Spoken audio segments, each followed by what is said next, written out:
अस्सलाम वालेकुम एवरीवन, कैसे हैं आप सब लोग। आई होप आप लोग खुश होंगे, मज़े में होंगे।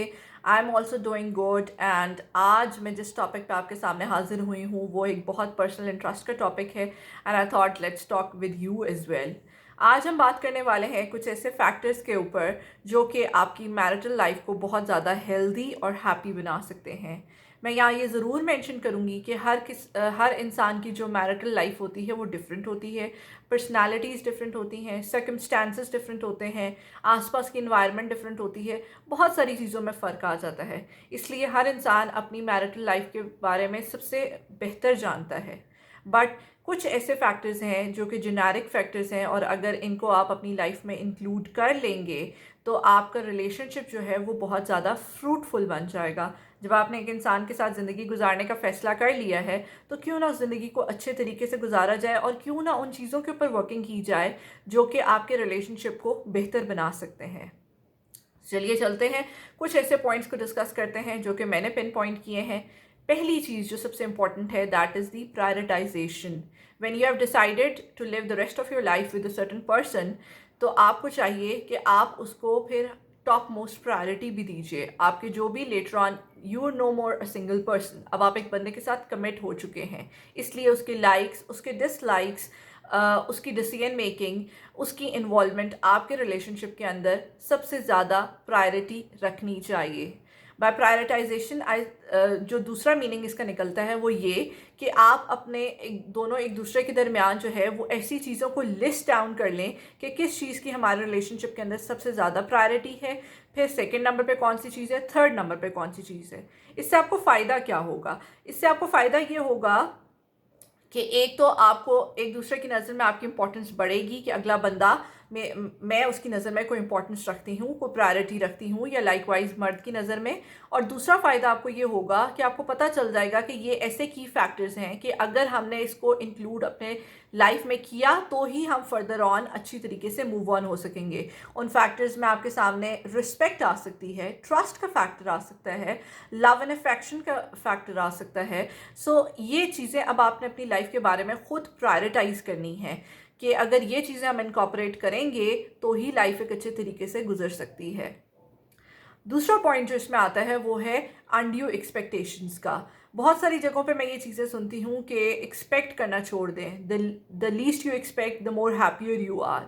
बट मैं इस पॉइंट को थोड़ा सा इस तरह से मॉडिफाई करूँगी कि आप एक्सपेक्टेशंस सिर्फ उसी इंसान से पालते हो जिससे आपको कोई होप होती है कि कोई इंसान मेरी ये बात पूरी कर देगा, तो ही आप उससे कुछ एक्सपेक्ट करते हो।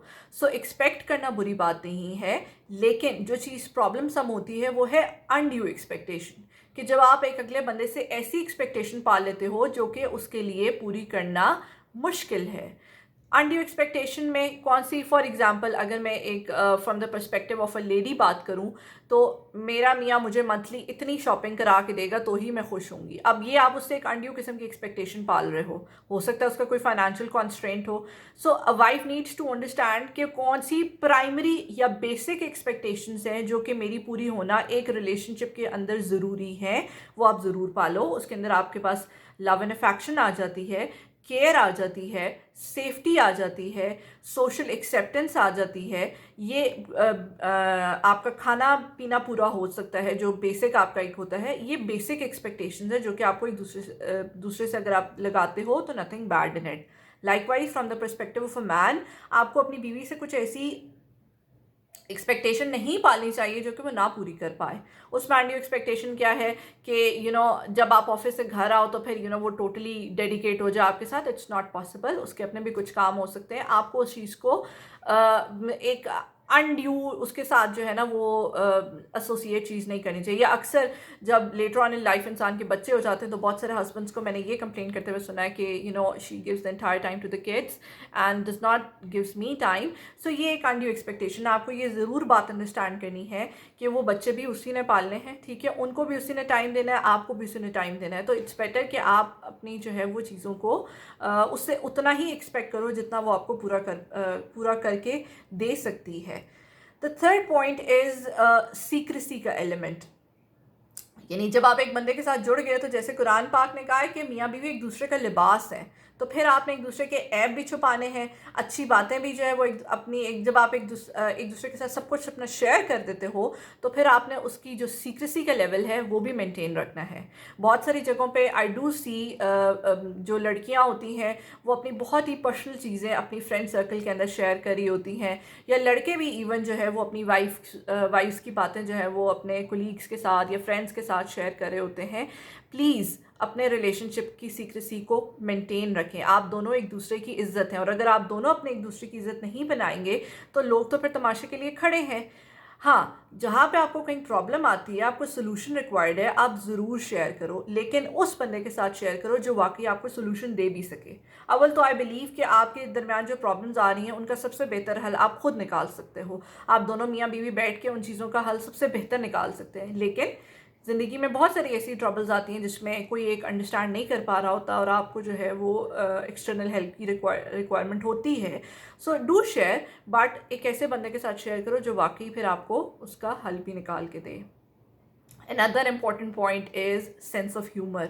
अपने रिलेशनशिप्स के अंदर सेंस ऑफ ह्यूमर को इनकॉर्पोरेट कीजिए लाइफ में, बजाय इसके कि आप मटीरियलिस्टिक चीज़ों के पीछे जाएं। छोटी छोटी चीज़ों में खुशियाँ तलाश करें।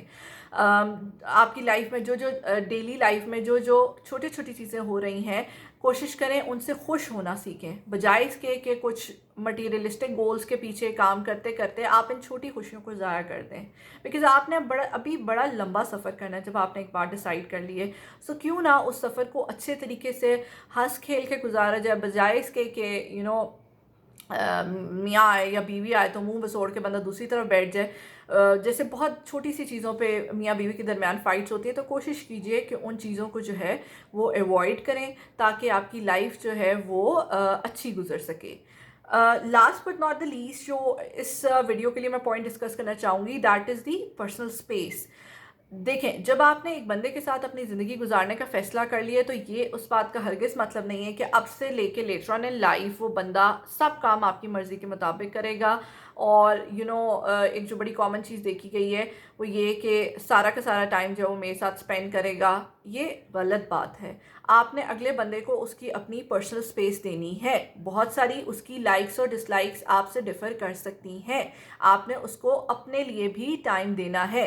आपने उसके ऊपर कोई भी चीज़ फोर्सफुली मुसल्लत नहीं करनी है। आप बैठ के डिस्कस कर सकते हो कि ये चीज़ ऐसे हो जाए तो ज़्यादा बेहतर है, बट अगले बंदे को एक उसकी अपनी जायज़ स्पेस ज़रूर दीजिए ताकि वो लॉन्गर ड्यूरेशन के लिए आपके साथ खुशी से रहे, ना कि सिर्फ एक उसको ज़िम्मेदारी बन के उस रिश्ते को निभाता रहे।